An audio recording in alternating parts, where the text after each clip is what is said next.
Good evening mga Lods. May share lang ako sa inyong video ha. Kung kayo yung tao na madaling madala o tatatak sa utak nyo, huwag nyo nang panoorin to.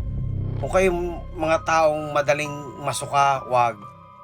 Naawa lang talaga ako sa bata mga Lods. Talagang mga bata ngayon, mga sutil talaga. My goodness, pati pa ba to? Bararo mo na splukit. Panoorin nyo na lang. Pero again, warning ko sa inyo ha. Kung kayo yung mga taong madaling masuka or tatatak sa utak nyo or whatsoever, madali kayong madala sa mga videos na ganito, hindi to para sa inyo mga Lods. Huwag nyo na lang please. Wag na. Huwag nyo na panoorin, okay? At least I give you guys a warning.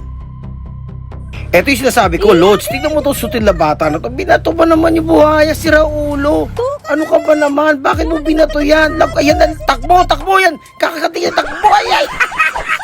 Binato mamalit. Ano ba yan? Ano mga Lods? Nagustuhan nyo ba? Ano ba akala nyo? Ano? Hindi ganon. Sutil na bata itong binato ba naman? O di binato siya pabalik?